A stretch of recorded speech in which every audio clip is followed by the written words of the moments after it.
Responsabilidad moral, condiciones y casos de excepción. Es decir, en este tema involucraremos dos aspectos del mismo. ¿Cuáles son las condiciones para hablar de la responsabilidad moral?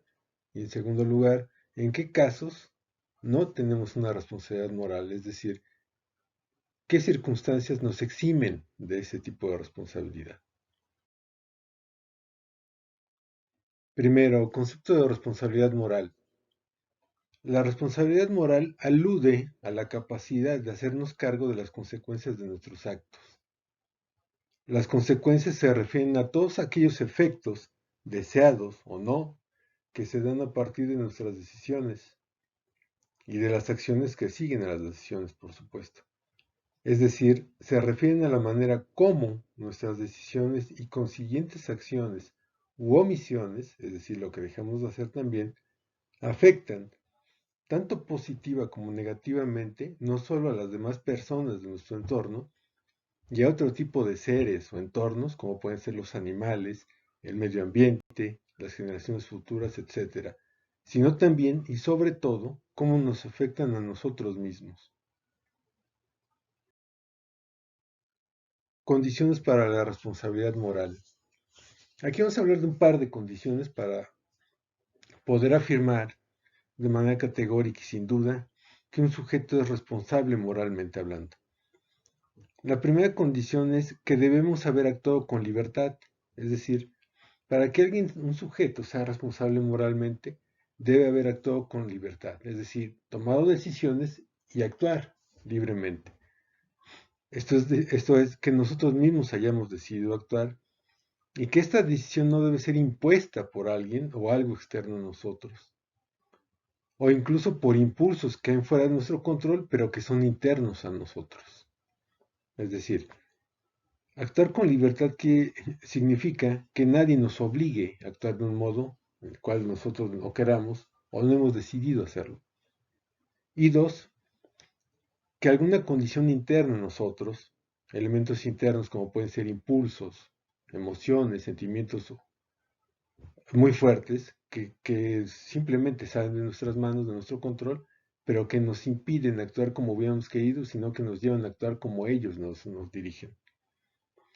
Y la segunda condición para la responsabilidad moral es que debemos ser conscientes, debemos tener conciencia y conocimiento de lo que estamos haciendo, el por qué lo hacemos y los fines, es decir, el para qué lo hacemos. Actuar con libertad en primer lugar y en segundo lugar, ser conscientes y conocer qué es lo que estamos haciendo, uno, dos, por qué lo hacemos y tres, para qué lo hacemos, qué es lo que pretendemos o qué es lo que buscamos al hacerlo.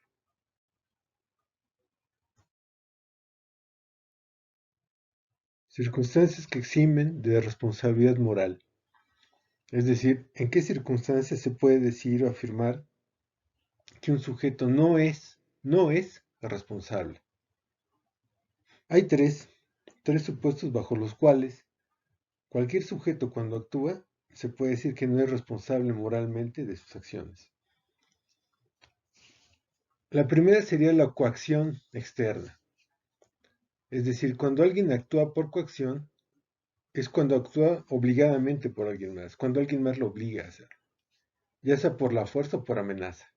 Es decir, que físicamente lo obligue a actuar o por amenaza, es decir, bajo infundiendo cierto miedo para actuar de un modo que no quisiera actuar, pero que lo obligue el miedo para hacerlo.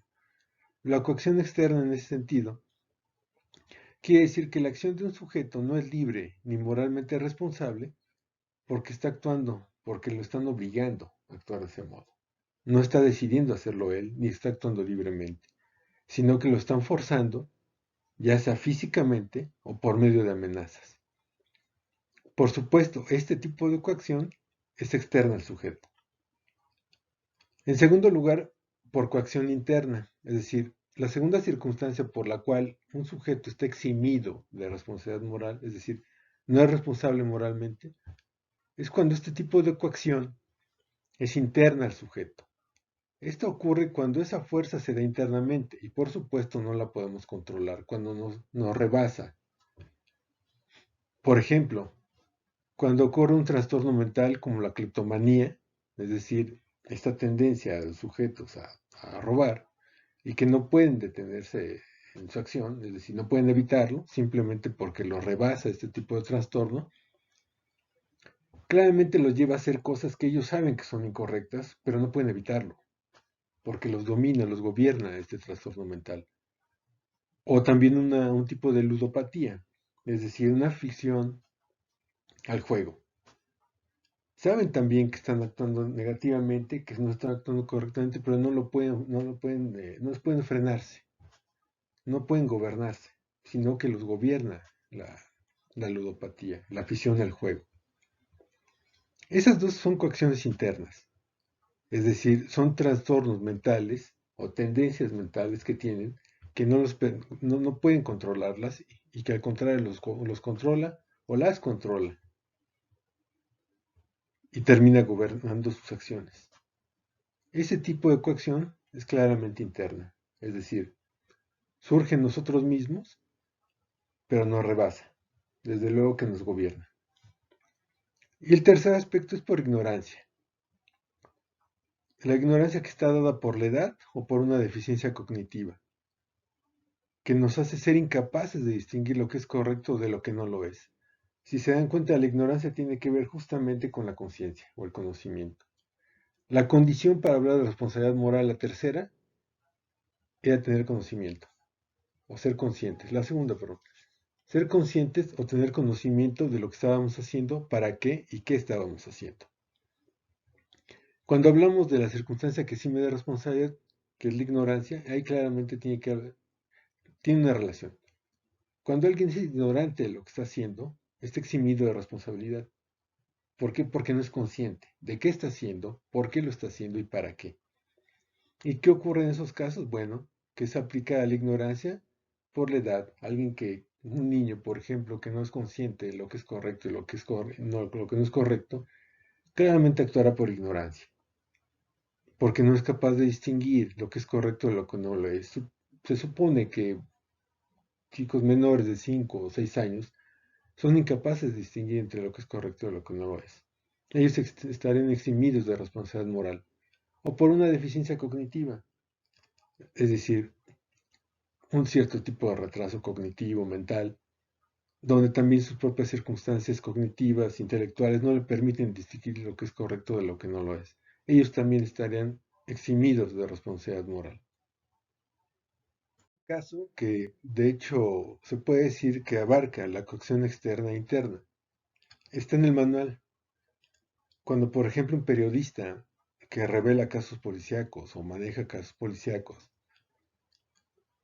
algún criminal lo obliga por amenazas o por la fuerza a que no revele información que comprometa a su negocio, eso va a generar en el periodista miedo. Ahí hay una coacción externa al sujeto, la amenaza de un criminal, pero que se revela o se manifiesta por medio también de una coacción interna, el miedo que se genera internamente en un sujeto que lo lleva a condicionar su acción. Porque habrá quienes quizá sean amenazados y no sientan miedo, o empiezan a generar cierto tipo de mecanismos de defensa, mecanismos psicológicos, también físicos, de defensa para no experimentar un miedo paralizante. Pero ahí hay un caso de coacción externa, una amenaza clara de un criminal, y una coacción interna. Se empieza a generar un miedo que empieza a gobernar a un sujeto y en ese sentido lo condiciona para actuar. Es decir, la coacción externa no está excluyendo a la interna y la interna no excluye a la externa, sino que se pueden dar ambas.